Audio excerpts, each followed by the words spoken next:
Les producteurs canadiens de pétrole bitumineux perdent de l'argent à chaque baril de pétrole qu'ils extraient, et ce depuis plusieurs années. Alors que faire durant une période économique aussi difficile?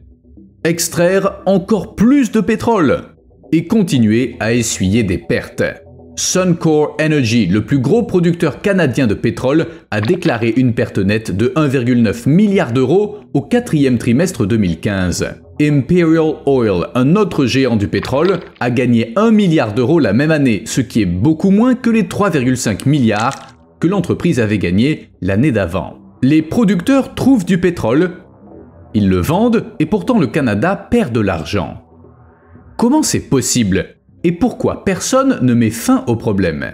Je vais tout vous dire, mais d'abord, bien sûr, un café.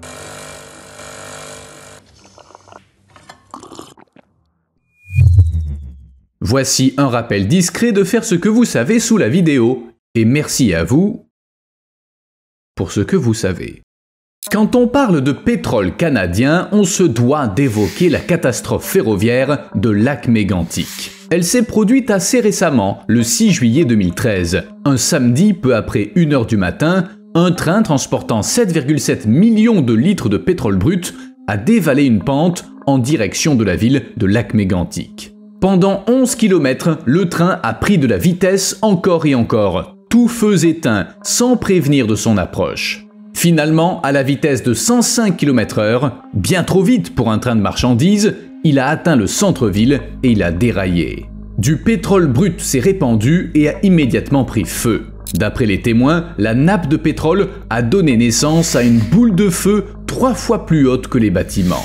Dans un premier temps, 4 à 6 explosions ont eu lieu lors de la rupture des wagons-citernes et du pétrole s'est répandu. La chaleur de l'incendie a été ressentie jusqu'à 2 km de distance et des gens ont sauté du 3e étage pour échapper aux flammes.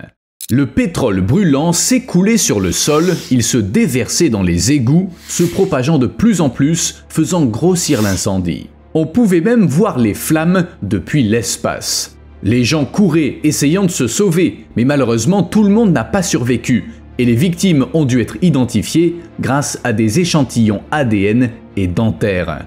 C'est dire à quel point les corps ont été brûlés. 27 enfants ont perdu leurs parents ce jour-là, et 2000 personnes ont dû être évacuées.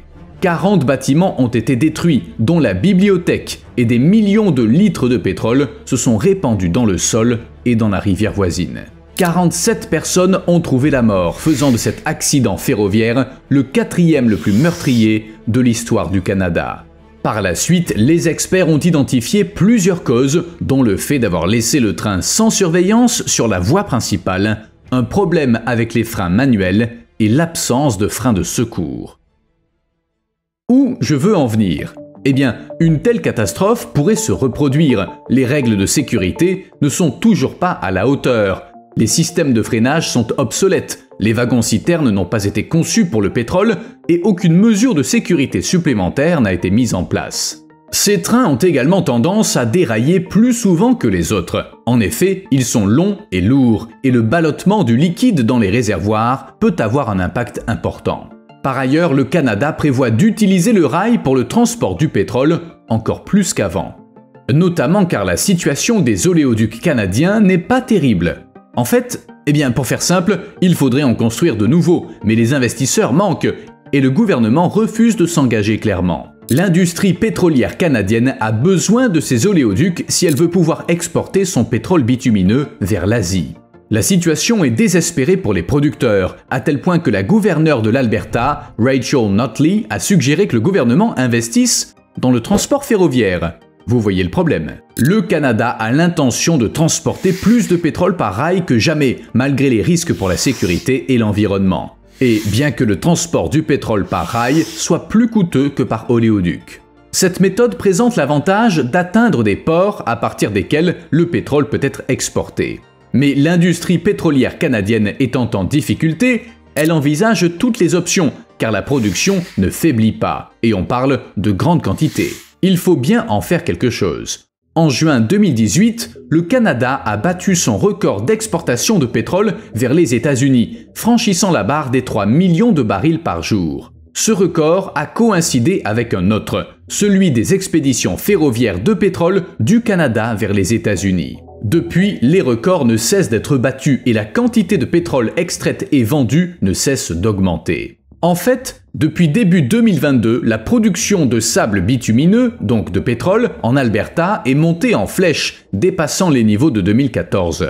Les prix élevés du pétrole en sont l'une des raisons. En 2024, la croissance doit se poursuivre et le Canada pourrait devenir un producteur de premier plan. Pourtant, de nombreuses compagnies pétrolières vendent leurs actions dans les sables bitumineux canadiens, essuyant des pertes importantes. Pourquoi ? Car ces projets ne sont pas rentables compte tenu des prix du pétrole. À l'heure actuelle, les États-Unis sont le seul grand marché pour le pétrole canadien, dont 99% est acheminé vers des raffineries ou des ports américains.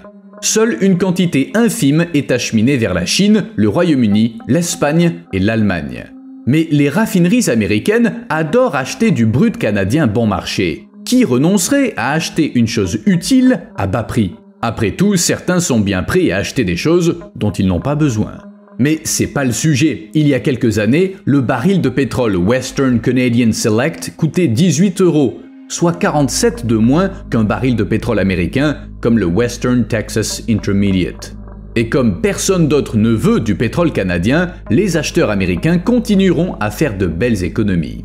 Les raffineries font ainsi des profits insensés. Sérieusement, on parle de sommes colossales. Les raffineries américaines qui achètent du pétrole canadien tournent à plein régime et leurs propriétaires mènent la belle vie. En revanche, les producteurs se trouvent dans une situation délicate. En économie, si l'offre est supérieure à la demande, les prix baissent. Les vendeurs doivent alors accepter le prix qu'on leur propose, même s'il est très bas. C'est exactement la situation dans laquelle le Canada s'est retrouvé. Mais pourquoi ne pas arrêter l'extraction de pétrole, ou du moins la réduire, si ça ne fait qu'aggraver la situation? Eh bien, c'est très compliqué à faire. À l'image d'un supertanker incapable de faire demi-tour rapidement, l'extraction de pétrole bitumineux au Canada ne cesse de croître. À un moment donné, la situation a atteint un point tel que le pétrole était vendu à un prix plus bas que ce que coûtait l'extraction, compte tenu du transport. Les entreprises perdaient littéralement de l'argent sur chaque baril. Comment c'est arrivé ? Eh bien, il y a quelques années, le prix du brut oscillait autour de 93 $ le baril et les sables bitumineux semblaient être parfaits pour investir dans l'extraction et le transport. Seulement, il s'est passé la même chose qu'avec les nains de la Moria, qui ont creusé trop avidement et trop profondément. En raison de la fracturation hydraulique, un procédé qui augmente la quantité de pétrole que l'on peut obtenir, l'offre a dépassé la demande. Le prix du pétrole brut est tombé à 19 € le baril, mettant à mal les modèles économiques. Au moins, aucun balrog n'est sorti des puits, c'est déjà ça. Aujourd'hui, les limites de capacité des oléoducs et l'augmentation des volumes de production obligent les producteurs à transporter le pétrole vers les raffineries de la côte par voie ferrée. Ça coûte 5,60 € de plus par baril qu'avec des oléoducs, ce qui rend le processus encore moins viable économiquement. Ainsi, les producteurs payent 19,50 € par baril pour expédier le pétrole à Houston par camion et par train et ils ne touchent que 19 € par baril. Si l'on tient compte du coût des produits chimiques nécessaires pour fluidifier le pétrole brut, alors, selon une analyse, les producteurs perdent environ 2,50 € par baril. Les producteurs qui peuvent utiliser des oléoducs s'en sortent un peu mieux. Ils gagnent 2,75 € par baril une fois déduits les coûts de transport. Est-il si difficile de mettre fin à tout ça? Eh bien, oui. Les puits étant des investissements à long terme, il est impossible de les fermer sans subir d'importantes pertes financières. En fait, l'extraction de sable bitumineux est comme une descente en luge. On ne peut pas s'arrêter à mi-chemin, il faut aller jusqu'en bas. Ainsi, les producteurs doivent continuer à trouver du pétrole et à le vendre à perte pour couvrir les dépenses énormes engagées au début de l'extraction. Le problème, c'est que l'extraction du pétrole au Canada ne se fait pas de la manière habituelle. Leur méthode est plus coûteuse. Mais pour que vous compreniez, je dois d'abord vous expliquer de quel type de pétrole il s'agit. Avant tout, il faut savoir que les stocks canadiens sont les 3e au monde, l'Arabie Saoudite venant en 2e position et le Venezuela occupant la 1re place. Les champs pétrolifères du Canada sont immenses, de la taille de la Floride ou du Wisconsin. Et les sables bitumineux représentent une part importante de la production canadienne. En 2023, il comptait pour 58% de la production totale.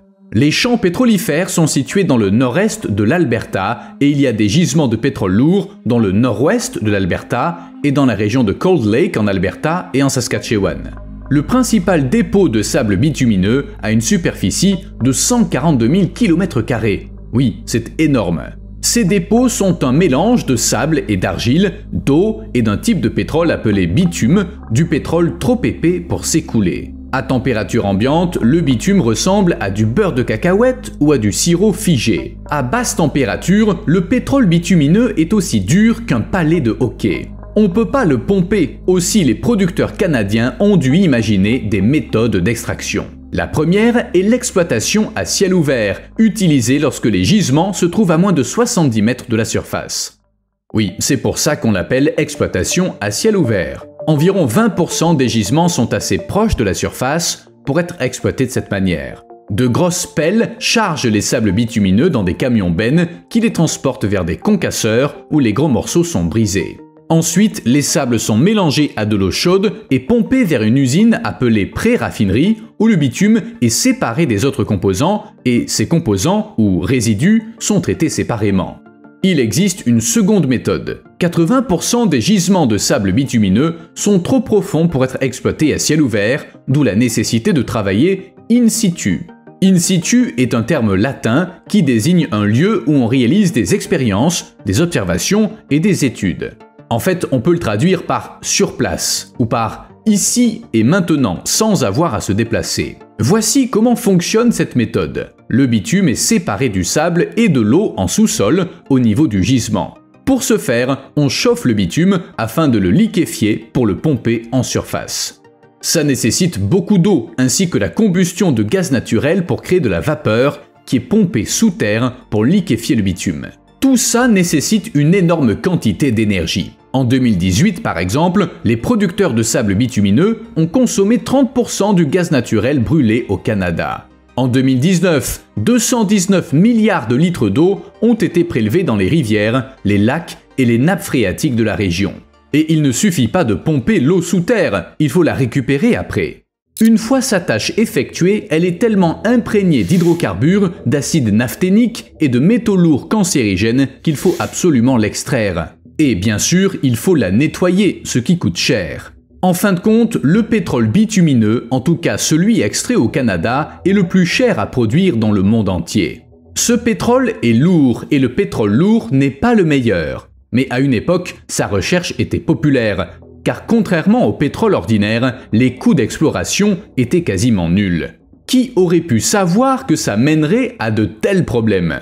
Au fait, les gisements bitumineux canadiens sont assez étranges. Pour réaliser leur ampleur, il faut les voir depuis le ciel. Une bande de forêt est abattue pour exposer le sol goudronneux, puis la zone devient une fosse béante lorsque le goudron en est extrait pour être raffiné. De la fumée envahit le ciel, des flammes jaillissent des torchères. Le vert de la forêt est remplacé par des trous noirs et des flaques d'eau, et d'en haut, les camions-bennes ressemblent à des jouets dans des bacs à sable. Ça ne vous semble pas très écolo? Pas étonnant. L'extraction de sable bitumineux au Canada cause de graves dommages à l'environnement, et des groupes autochtones, ainsi que des scientifiques, des avocats, des journalistes et des ONG qualifient le processus d'extraction d'écocide. Et comme je l'ai déjà dit, c'est même pas justifié par une demande élevée, car le pétrole canadien est du pétrole lourd. Le pétrole, en vérité, n'est pas une substance homogène, il se compose de substances différentes, c'est un mélange d'hydrocarbures. Chaque baril de pétrole est unique, et par exemple, le pétrole de l'Alberta est différent de celui d'autres régions. Certains experts disent que comparer le pétrole canadien au pétrole américain n'a aucun sens. Forcément, leurs prix diffèrent. Certes, le pétrole canadien est moins cher, mais malgré ça, les raffineries américaines ne veulent qu'une petite quantité de pétrole bitumineux, car il s'agit de brut lourd. Les États-Unis produisent beaucoup de pétrole brut léger issu de bassins de schiste, ce qui est plus intéressant pour les raffineries et revient moins cher en coût de transport que de faire venir du pétrole brut de l'Alberta. Bien que ce soit difficile et coûteux, les États-Unis développent leurs raffineries et augmentent leur capacité de traitement afin de pouvoir raffiner plus de pétrole brut léger. C'est pas de chance pour le pétrole canadien, et les choses ne vont faire qu'empirer. Peut-être que le Canada devrait vendre son pétrole ailleurs. Après tout, le monde ne se limite pas aux États-Unis. Eh bien, en fait, pour le Canada, exporter du pétrole brut lourd vers son voisin du Sud par le biais d'oléoducs et de chemins de fer était plus logique. Les raffineries américaines étaient les acheteurs parfaits. Elles avaient besoin de pétrole et elles étaient là, tout près. Les coûts de transport étaient et restent nettement inférieurs à ceux des exportations vers d'autres pays. États-Unis et Canada travaillaient en tandem. L'un extrayait le pétrole, l'autre concevait les infrastructures pour l'acheminer vers la côte du Golfe. Plusieurs raffineries du Midwest et certaines de la côte du Golfe ont été spécialement construites pour traiter le pétrole lourd canadien. Et puis, les deux pays sont vastes et les échanges entre eux sont relativement simples. Pour le Québec, il peut être moins cher d'importer des biens de New York que de la région d'Alberta. De même, la Californie peut trouver plus abordable de faire venir des produits de la Colombie-Britannique que de l'Ohio, même à qualité identique. Le Canada vend surtout aux États-Unis pour deux raisons. Il y a de la demande et des infrastructures. Mais cette stratégie ne fonctionne plus et il faut faire quelque chose. Pour relever ce défi, le Canada compte construire des oléoducs, comme l'extension de l'oléoduc Trans Mountain qui permettrait de transporter le pétrole jusqu'à la côte. Ensuite, les entreprises pourraient le vendre sur le marché asiatique qui connaît une croissance rapide. Le problème est que le Canada a mis du temps à réagir et qu'il doit faire face à la concurrence des États-Unis qui exportent de plus en plus de pétrole vers l'Asie. Et le Moyen-Orient n'est pas en reste. Transporter plus de pétrole par rail est une autre solution potentielle. Le Canada cherche de nouveaux marchés pour son pétrole. Et il pourrait bien y parvenir. En septembre, la Chine, le Japon et la Corée du Sud ont commencé à recevoir du pétrole importé. L'oléoduc Trans Mountain au Canada a enfin été prolongé. Ces trois pays sont les premiers en Asie à bénéficier du nouvel oléoduc. Le projet Trans Mountain permettra de réduire la dépendance de l'industrie pétrolière canadienne à l'égard des oléoducs qui desservent les raffineries américaines. Aujourd'hui, 2/3 des exportations de la côte ouest du Canada sont destinées à la Chine, à l'Inde, à la Corée du Sud et à Brunei. La Chine est en tête, achetant 8,24 millions de barils de brut canadiens de plus qu'auparavant. En outre, la prolongation de l'oléoduc Trans Mountain a triplé la capacité du système, ce qui devrait permettre au Canada de surmonter la crise pétrolière. Record de pétrole. Les exportations de pétrole du Canada vers les États-Unis ont atteint de nouveaux sommets. Or, pour ça aussi, on peut remercier l'extension de l'oléoduc Trans Mountain. Depuis mai 2024, il est en fonctionnement et selon les derniers chiffres, le volume de pétrole canadien traversant la frontière sud a atteint le chiffre stupéfiant de 4,3 millions de barils par jour en juillet. Est-ce que le Canada va s'arrêter là? Pas du tout. Les producteurs de pétrole et de gaz comptent forer 8% de puits supplémentaires au Canada l'an prochain afin de tirer parti des nouvelles possibilités de transport. Le pays a pourtant prévu de réduire ses émissions de carbone d'au moins 40% d'ici à 2030. Qu'en pensent les écologistes? Quelque chose me dit qu'ils ne sont pas ravis. Sable toxique. De façon générale, les écolos ne sont évidemment pas enchantés par l'extraction de pétrole. Une étude publiée dans Science révèle que les émissions de substances toxiques provenant des sables bitumineux du Canada sont largement sous-estimées par l'industrie. Et quand je dis largement, je veux dire entre 19 et 63 fois. En fait, les chercheurs affirment que les niveaux de polluants dangereux provenant des sables bitumineux sont comparables aux émissions combinées de toutes les autres sources d'origine humaine au Canada. Cette découverte soulève de graves préoccupations sanitaires, d'autant que l'extraction pétrolière au Canada ne ralentit pas. C'est aussi grave pour l'environnement. Comme je l'ai déjà dit, l'extraction du pétrole nécessite énormément d'énergie et le raffinage du bitume entraîne une forte augmentation des émissions de gaz à effet de serre. Pour chaque baril extrait, les émissions sont 30% plus élevées que pour la production de pétrole ordinaire, ce qui affecte considérablement le climat. Comment on a calculé ça? Eh bien, en travaillant dur. On a fait des mesures aériennes afin d'obtenir des données aussi précises que possible. Précise et malheureusement très triste. Fossiles mortels. Vous l'aurez compris, les sables bitumineux de l'Alberta sont dévastateurs à tous les niveaux. Leur impact sur la nature est tel qu'on peut l'observer depuis l'espace. Mais regardons de plus près ce qui se passe ici sur Terre. Quand on extrait du carburant de sable bitumineux, on produit de nombreux déchets qui sont collectés dans des réservoirs. Ces déchets contiennent des substances chimiques dangereuses, les acides naphthéniques étant parmi les plus nocifs. J'en ai déjà parlé, ces substances ont un impact dévastateur sur les oiseaux, les poissons, ils sont particulièrement néfastes pour la reproduction des grenouilles des bois. Je n'invente rien. En 2008, 1600 canards sont morts dans des bassins de décantation près de Fort McMurray. Cet incident a beaucoup fait parler, la compagnie pétrolière a été poursuivie en justice et elle a perdu. Mais il ne s'agit que d'une entreprise parmi des centaines, des milliers. Bref, c'est une goutte d'eau dans l'océan et on continue d'extraire du pétrole jour et nuit. Quant à l'impact des déchets pétroliers sur notre santé, il est aussi simple que tragique. De nombreux travailleurs ayant manipulé du pétrole finissent par mourir d'un cancer. Effondrement total. Le pétrole tombe à son plus bas niveau depuis 18 ans. Les prix du pétrole brut connaissent leur plus forte baisse trimestrielle.